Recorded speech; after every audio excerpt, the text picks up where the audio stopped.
Bienvenue sur cette vidéo où nous allons explorer en détail le plan d'immigration du Québec pour 2024. Un plan qui redéfinit la vision du Québec pour les années à venir, en plaçant au cœur de ses priorités le besoin de main-d'œuvre qualifiée, la francisation et le développement régional.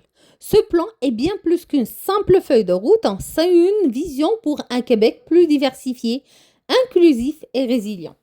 Tout d'abord, le plan vise à répondre aux besoins démographiques, économiques et sociaux de la province. Conscient de l'importance de préserver l'identité francophone, le Québec cherche à équilibrer ses admissions en sélectionnant des personnes prêtes à contribuer à la société québécoise tout en maîtrisant la langue française. Les besoins en main-d'œuvre sont particulièrement cruciaux et le gouvernement veut s'assurer que les nouveaux arrivants puissent s'intégrer facilement, surtout dans les secteurs clés et dans les régions en dehors de Montréal. Pour 2024, le gouvernement prévoit d'accueillir entre 48 500 et 51 500 nouveaux résidents permanents.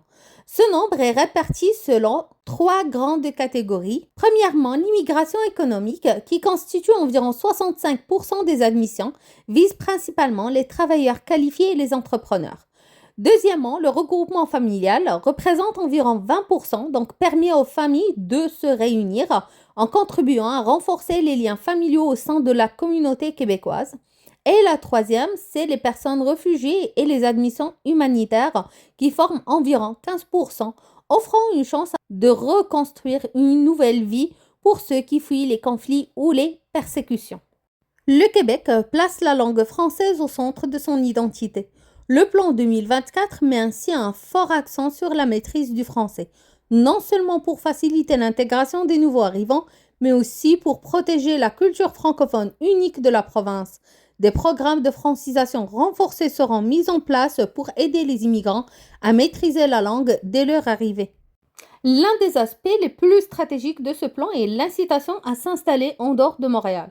Le Québec souhaite dynamiser ces régions et répondre aux besoins spécifiques des entreprises locales en souhaitant l'intégration en milieu rural et dans les petites villes. Le gouvernement espère équilibrer la répartition des nouveaux arrivants et stimuler le développement économique régional. Ce plan d'immigration ne se limite pas aux travailleurs qualifiés, il encourage également les entrepreneurs et les investisseurs à jouer un rôle actif dans l'économie du Québec, en particulier dans les régions moins peuplées. Quant aux diplômés internationaux et travailleurs temporaires présents sur le territoire, ils bénéficient du programme de l'expérience québécoise, le PEQ, un accès rapide à la résidence permanente qui leur permet de s'établir définitivement. Un autre point essentiel du plan est l'intégration. Pour que chaque nouvel arrivant trouve sa place au Québec, des mesures spécifiques sont mises en place pour faciliter l'accès à l'emploi, au logement et aux services de santé. Par ailleurs, le plan met l'accent sur la création d'une société plus inclusive en valorisant la diversité et en encourageant chaque personne à s'impliquer dans une vie culturelle et sociale de la province. En conclusion, le plan d'immigration au Québec 2024 reflète la volonté du gouvernement de créer un Québec à la fois ouvert, dynamique et fier de sa langue et de sa culture. Ce plan est bien plus qu'une simple répartition de chiffres, il représente l'ambition du Québec de bâtir un avenir où chacun, qu'il soit nouvel arrivant ou résident de longue date, contribue à la prospérité de cette province unique. Tout ce qui est dit sur cette vidéo ne reflète pas mon opinion. Je vous ai résumé un petit peu le plan d'immigration qui a été présenté par le gouvernement du Québec pour 2020.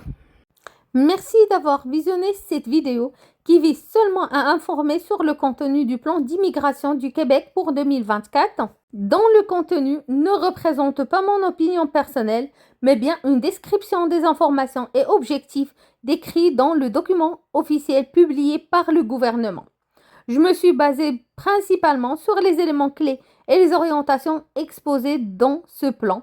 N'hésitez pas de m'écrire si vous avez besoin de plus de renseignements ou d'informations. Ça me fera plaisir de vous éclaircir. Au revoir, à la prochaine vidéo.